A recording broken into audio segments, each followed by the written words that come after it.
Vegetable soups are the best way to get your 5 veg a day that we're all recommended to eat. And the best thing about them is for a lot of people that it doesn't feel like they're eating vegetables, even though they are. Now this soup is really easy. There's a lot of prep involved initially, but once you've got the prep done, there's hardly any cooking to it at all. And the other thing that's really fabulous about this, that if you're tired, use cut squash. You don't necessarily, or pre-cut vegetables. You don't need to, work that hard on it. We've got a cabbage squash, which we've already pre-cut here. Now this is a really great squash. It's used in Hispanic cooking, and it's also used in Japanese cooking. Some little Yukon Gold potatoes, which we have here. Some carrots. Some zucchini. We just got a couple, we've got a little bit, little one, it's pretty cute here. And some leeks instead of onions. Like I said, this is easy. We're going to just put everything in, the leeks.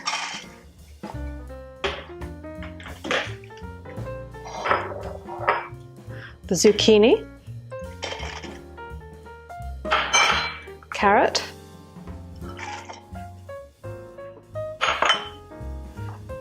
The calabaza. See already it looks like fall in there. And the potatoes. Oops, there we go. Now, I'm going to make, before I put the water in, I'm going to make a bouquet garni.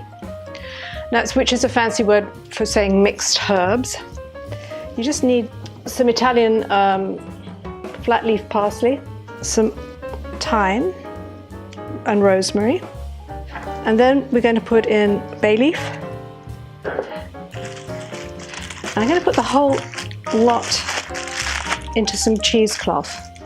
Cheesecloth is really useful because it allows you to make like a little packet of all these fresh vegetables, these fresh herbs, but it also allows you to hook them out, which is what you want to do.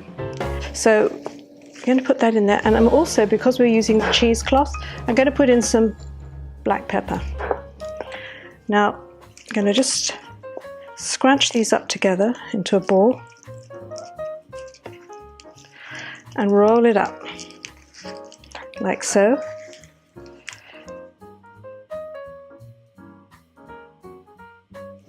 When you put in whole herbs like this, it ends up giving a much mellower flavor than when you chop them at the end.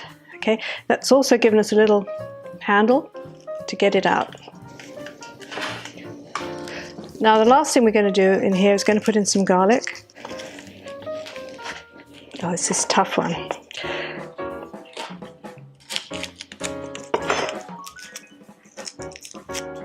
Okay.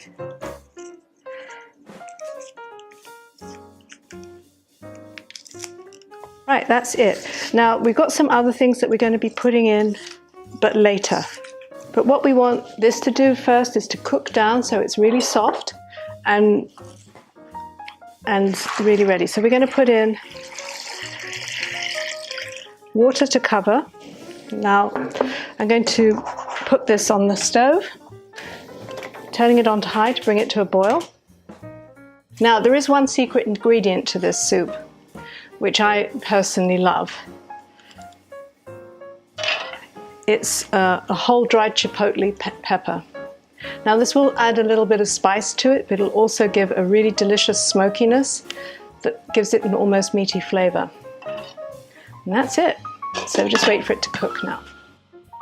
Now we're going to let that cook until the vegetables are soft. So this is going to take about 20-25 minutes. Once the soup comes to a rolling boil, you turn the heat down to simmer. And a lot of the cabbage, the calabaza, has broken up, so it's given it the soup a really pretty golden color. Now I'm going to hook out the bouquet garni, which is lurking in here somewhere. I just had it just now. Here it is. Just press it to get as much juice out of it as possible. There we go. because for this next part, we're going to finish the soup now. And it's pretty classic. We're going to put in some beans. And this is 2 cans of beans. You can use homemade, but they need to be cooked and soft because this isn't going to last very long.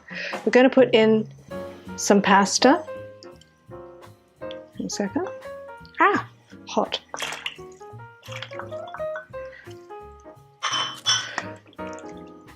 And last but not least, we're going to put in some green beans. Now these didn't go in before, because if they had gone in before, they would have ended up like olive green. And this is going to add some freshness and crunch to the soft vegetables, because these are just going to stay in there long enough to just get tender.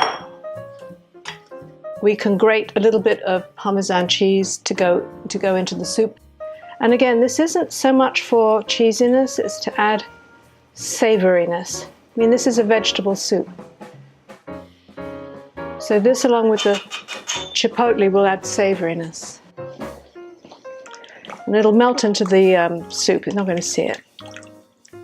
And you can do that pretty much to taste.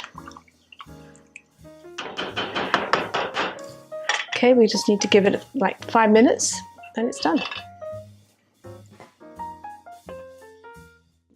And now a little bit of gremolata to add a bit of fresh flavour at the end.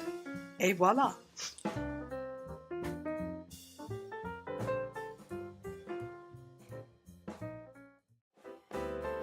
For more videos, visit our website, cookforyourlife.org, or subscribe to our YouTube channel.